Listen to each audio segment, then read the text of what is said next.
Please welcome Jehian Panangian Sijabat.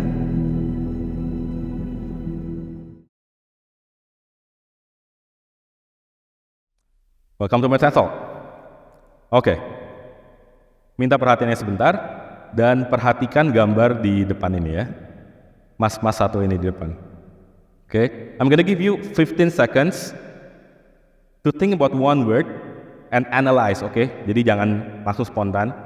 Analyze the picture here dan pikirkan apa yang sedang terjadi di layar ini, oke? Oke, I'm gonna give you time. Cool.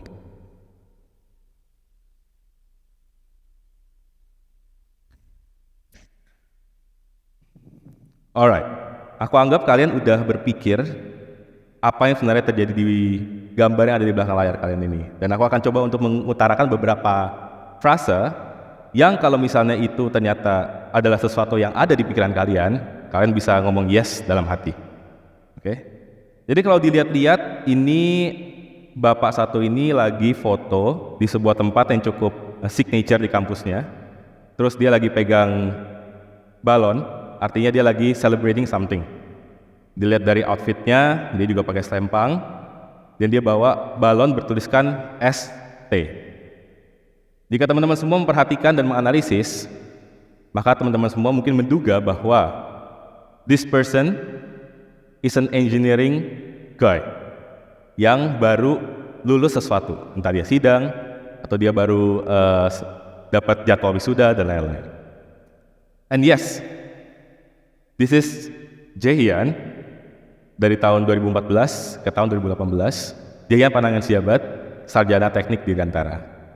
So I begin my campus year di ITB sebagai anak dari sebuah jurusan yang cukup prestigious, dan pada saat aku masuk, aku jadi salah satu murid baru yang sangat semangat menjalaninya. Namanya adalah teknik Dirgantara, atau pada zaman aku dulu sebutannya aeronautika dan astronautika, sesuatu yang susah. Nah, but if you look the next picture, this is me now. Technically not now, karena masih ada kumisnya. Yang di depan kalian udah gak ada kumisnya. Oke? So this is me and my talents. Mereka adalah content creators yang namanya udah aku tulis di sana. Ada Karin, ada Hansol, Takuya, ada adikku sendiri, my own brother, namanya Jerome, ada Tomo, ada Tura, and so on and so on. Pikirkan kembali satu hal ketika kalian melihat gambar di sini dan bandingkan dengan Jehian di gambar sebelumnya.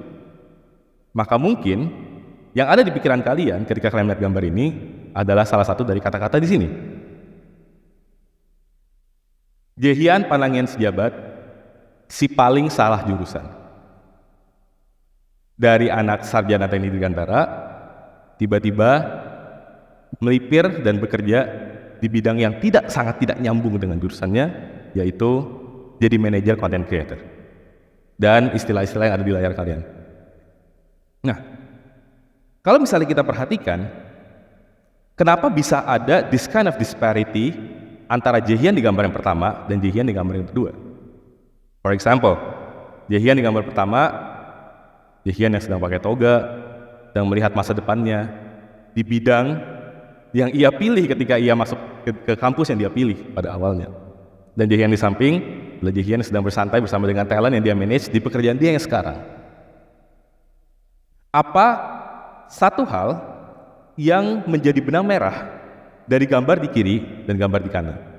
Dan tadi aku sudah sebut adalah dua kata yang sangat umum terjadi di Indonesia yang dinamakan dengan salah jurusan. Teman-teman semua udah tahu.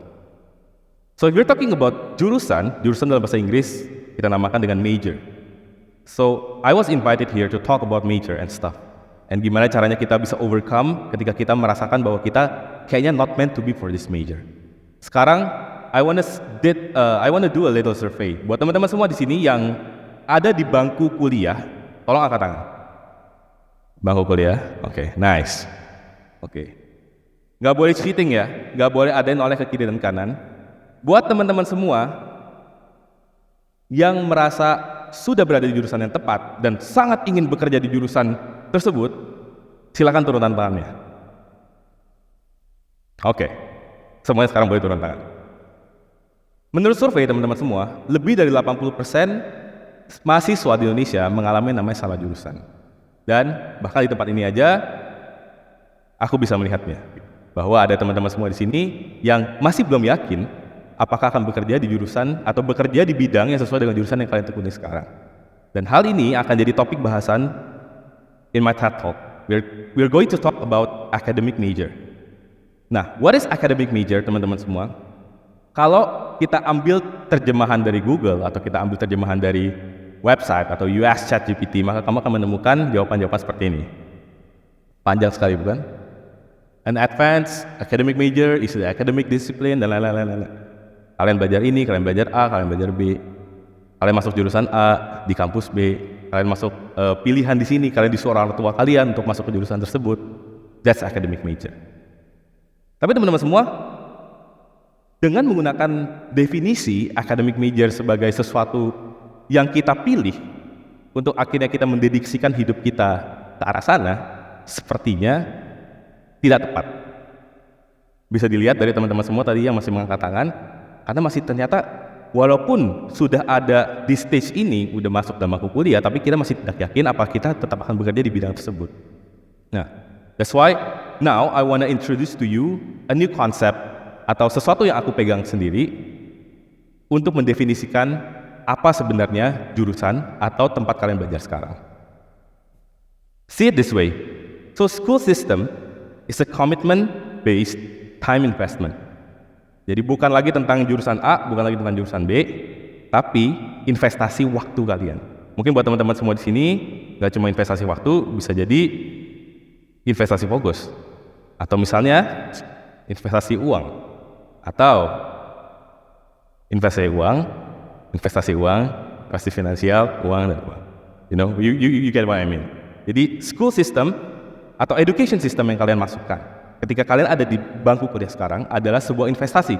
Apapun investasi itu, apakah orang tua kalian yang menginvestasikan uang mereka atau kalian menginvestasikan waktu dan tenaga kalian dan fokus kalian untuk menjalani sesuatu for the greater good.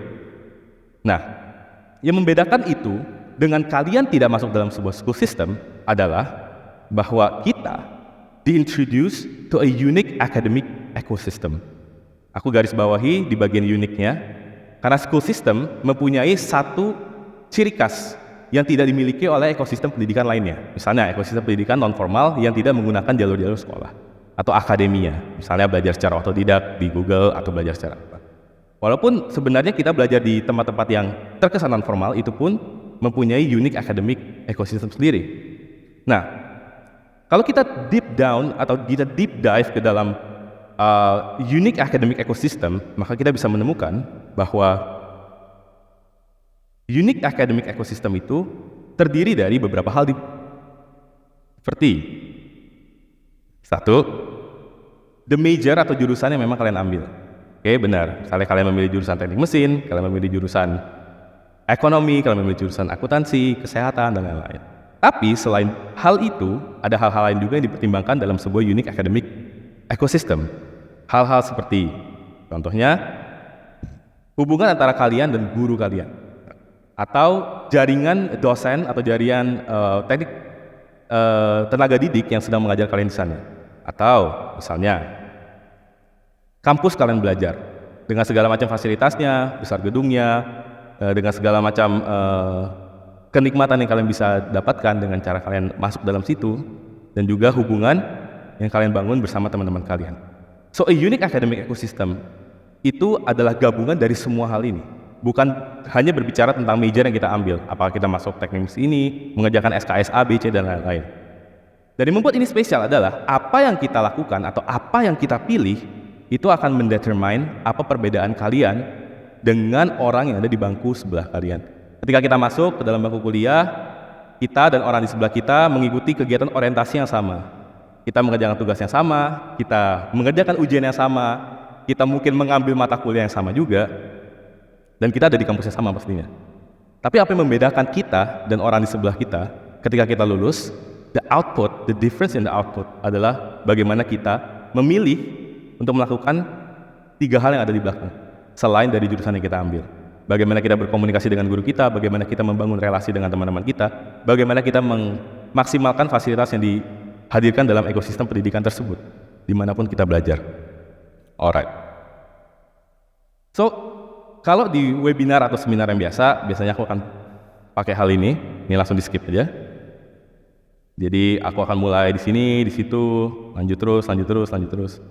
But for now, aku akan menjelaskan secara detail sebenarnya apa yang sebenarnya aku lakukan ketika aku berada di dalam posisi merasa salah jurusan dan akhirnya bisa sampai di posisi sekarang. Ketika aku ada di bangku kuliah di semester 3, aku mendapatkan satu quotes yang aku pakai sampai sekarang, dan ini aku akan coba untuk breakdown untuk teman-teman semua.